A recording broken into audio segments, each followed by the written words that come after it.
I got interrupted. What I was saying was the thing that sets me apart from like a conventional designer is that my focus is on feeling, um, in many ways, right? So, um, even like how something feels to on your skin, um, I focus much more on like sensory things. So, like if I can really get into the weeds with everything, most of the time I'm working on architectural plans and like broader material strokes of the materialities in the home. But when I get the chance and I get to go into the weeds with things, I'm looking at how things feel to touch, how things smell, the way that light is coming into the space, the way you're engaging with the indoor outdoor, um, and how all of these things feel. Like plastics are really challenging for me, and always have been in terms of having to interact with them in a space. And then I think what's coming up in my little poll here is this, when you look at something like when you understand that you are creating your life, right? Just like you're creating your space. When you look at like something like the law of attraction, the basis of the attraction point is the frequency. And and so the the origin of all creation is starting with a frequency. And you could say that the basis of all creation is starting with like an emotion. And so a couple things. One is to guide your creation process based on your experience and tracking of what created high frequency experiences for you and basing what we were just talking about. And the other thing is how you are creating. Um, the creation process is never over. That's true with your home and with your life, right? And so what I see is that people have a tendency to create from a place of stress and lack. And so there's like often where I see the creation process coming from is a place of lack, fear of doing it wrong, fear of not having people perceive you in a certain way, right? Um, Lack of it's too much money, I don't have enough, or I need to keep things, right? Or um stress and anxiety, right? So you see a lot of creation processes. The creation process, by definition, is an expansion point, and all expansion points have tension.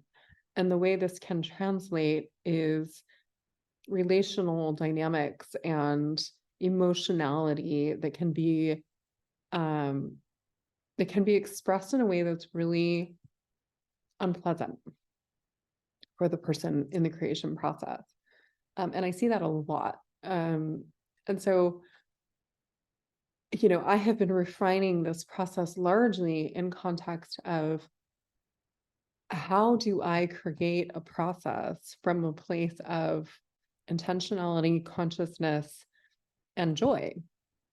And the other piece that I wanted to bring up that was really, really loud for me in my downloads was this concept of play. I remember working in an architect's office 20 years ago and 10 years ago, maybe. And I used the word, I was coming up with a conceptual design for one of the clients, and I used the word, well, I'm playing with these concepts. And I said it in front of the client. And I was reprimanded by the architect for using the word play in front of the client. And so you have these dynamic, and I was like shocked. Um, right or wrong, I couldn't understand why that could be a bad thing. And to me, the whole creation process is playful. in its like at its core. And so I think that's also one of the things that I just want to point out. It's one of the things that I see people afraid to make a mistake. I see people very serious, very stressed. I can take a space with hardly no new things and play with it and transform the way a space looks and feels. And it's one of the fun challenges I like to do, is to take in like one of my like I love to be resourceful and figure out ways to use what the elements are here to create something new, something fresh, and something playful, functional and beautiful, right? And so this concept of play, I think, is sort of almost shunned upon in all adult existence. It's something even that's just hard to tap into in the way that we've been encultured. We don't create a high tolerance for play in our educational systems, and in our homes. So one of the what I see with successful designers, really successful people, especially designers or artists, is that there's an element of play. And this element of play creates this, again, this kind of crossing over of thresholds of standards and perceived limitations, right? It's that unexpected thing. It's that thing that you're not necessarily supposed to do that becomes interesting, that becomes signature, that becomes what makes a space interesting, right? When a space is predictable, it's just great. Like maybe it's clean and organized and great and soothing, but to me, this really critical ingredient, and I think it's the piece that also I do really well, and I think people go like, how did you do that? It's this element of play and not being worried about it being right, but just really being in free flow. And that's one of the reasons that I like to keep my space moving, is because I can constantly, like, nothing's permanent, right? Like everything's changing. You like can't get it wrong and it's never done, as a quote from Abraham Hicks. And that's very much life, and it is very much the design of your life and your space. And from my perception, if you're doing it in a way that is that is that is continually moving with you, and if you are continually expanding.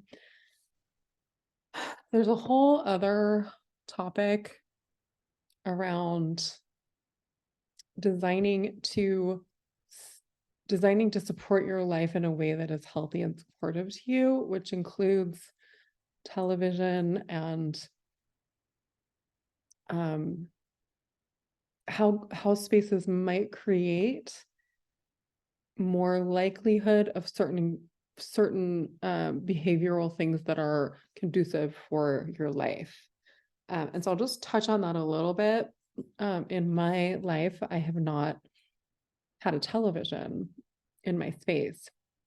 And this is unconventional and it's weird, but for me, and this will just kind of give a glimpse into like of the principle, right? So of how design impacts us. So for me, television is incredibly addictive, and it's designed to be addictive. I think it's that way for everybody. Putting a TV in my living room and orienting my furniture around it is like giving a crack addict, a pile of crack on their kitchen table. It just doesn't make sense for me to function in my life. And I've lived a life where I've needed to perform at a high level to survive and to care for others. And television would just totally take me down. It's the same reason that I don't stock my refrigerator with my favorite ice cream all the time. Not to say that I won't eat my favorite ice cream. I don't need it sitting there in my freezer all the time. It's the same reason I don't buy processed foods and keep them in my kitchen.